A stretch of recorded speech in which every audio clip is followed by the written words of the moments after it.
Surprising things you probably didn't know about infectious mononucleosis. Infectious mononucleosis is a disease that's produced by the Epstein-Barr virus, EBV, or the human herpes virus 4, HHV4. This is a disease that's exclusively human.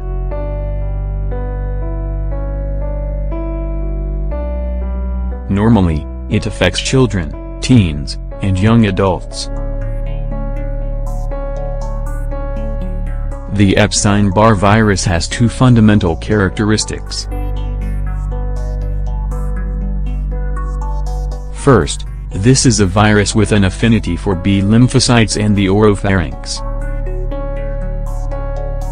Secondly, this is a virus with an ability to stay latent, in a state of rest, and to deactivate itself when weakened by the immune system.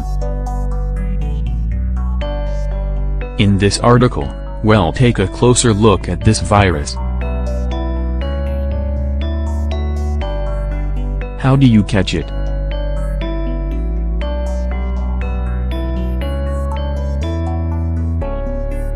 The infection is transmitted directly through contact with saliva of infected people. Usually, the carriers don't show any symptoms. This is the reason it's often called the kissing disease.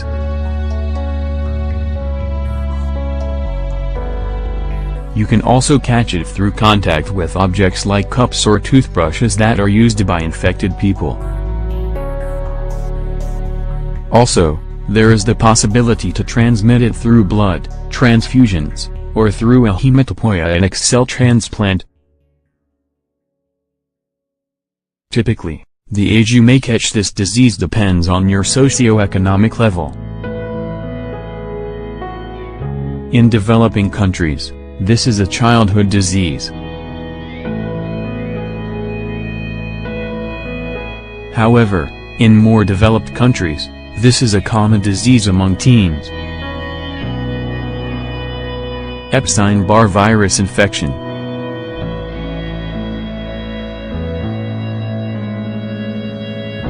The Epstein-Barr virus infection in people with an intact immune system is normally asymptomatic.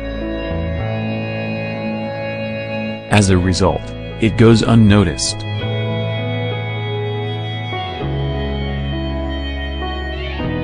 However, there are differences depending on age.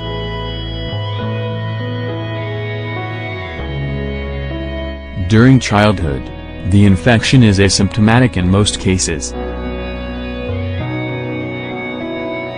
In teens and young adults, there are two possibilities. It's either asymptomatic, or you suffer from infectious mononucleosis. In adults over 40 years old, most of the primary infection cases of EBV result in viral hepatitis.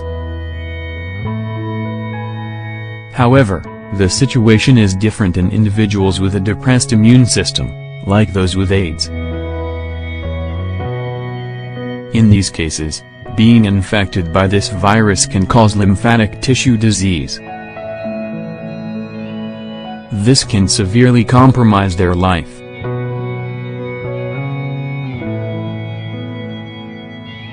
Symptoms of mononucleosis.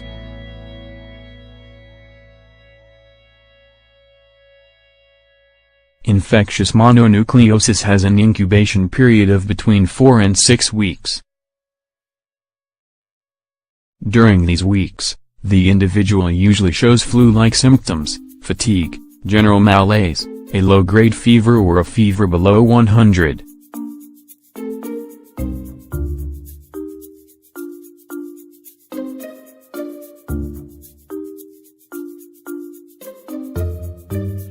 After this period, symptoms of infectious mononucleosis appear.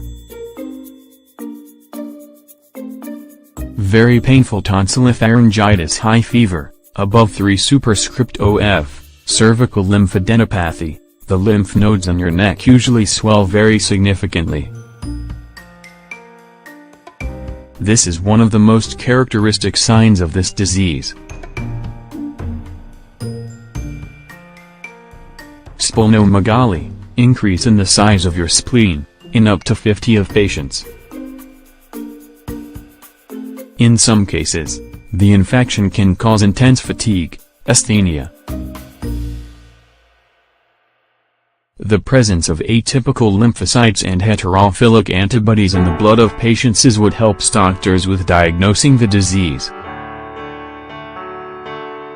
Diagnosis.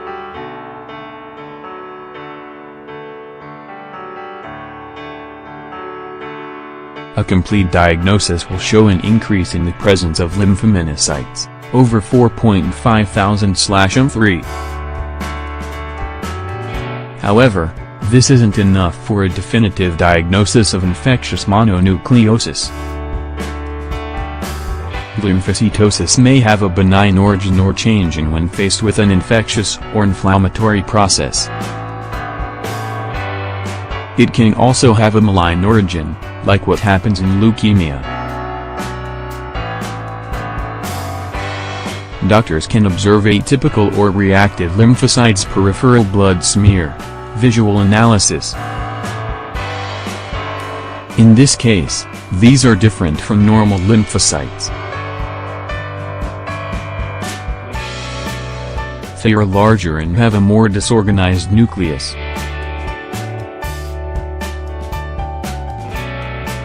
This is due to the antigenic stimulation.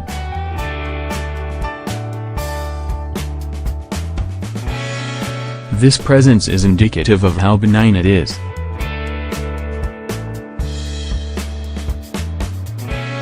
The quickest test for confirming the diagnosis of infectious mononucleosis is a monospot.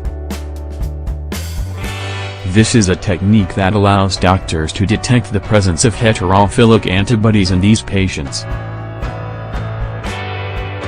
Plus, it's negative in other cases.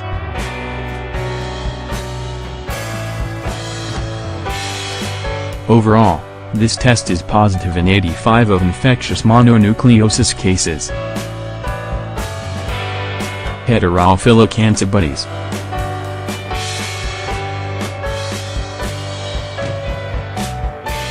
Heterophilic antibodies are a type of pathognomonic of the Epstein-Barr viral infection. In other words, they are only produced as a result of this virus. Plus, they have the ability to bring together agar blood plates, Paul-Bunn-Lore monospot tests. Testing these allows doctors to differentiate between acute and past infections. In the case of an acute infection, they'll find AC anti-VCA kinds of IM in the first place. Their presence can be detected in your blood up to 5 months afterward. At 4 weeks from the start of the disease, the serum AC anti-VCA appear. However, AC anti-IBNA still can't be detected. In the case of a past infection, they will be able to detect in the serum AC anti-VCA and IG anti-IBNA. Differential diagnosis.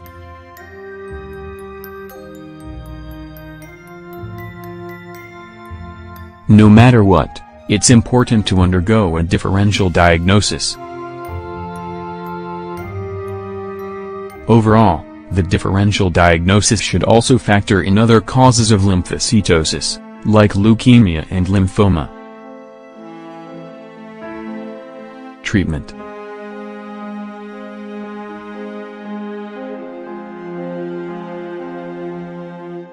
Patients with infectious mononucleosis who are treated with amoxicillin normally develop a general rash within 3 days of starting to take it. However, there is no specific therapy or treatment for infectious mononucleosis. Complications of infectious mononucleosis.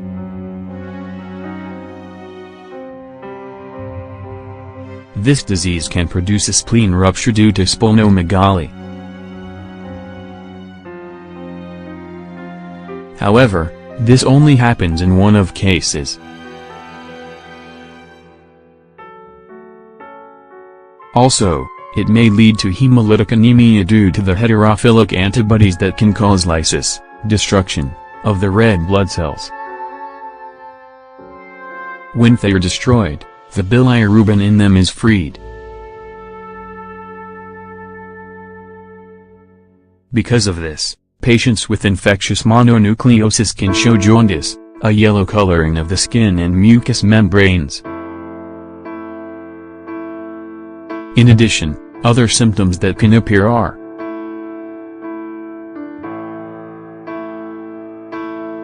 chronic fatigue syndrome, Guillain-Barré syndrome in patients with Duncan's disease. Being infected by the Epstein-Barr virus can cause diseases with elevated lymphatic tissue mortality. Other diseases associated with EBV.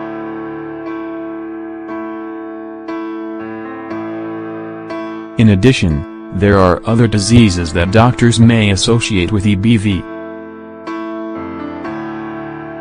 Lymphoproliferative syndromes, nasopharynx cancer, cancer of the nose and throat, systemic lupus erythematosus and other autoimmune diseases.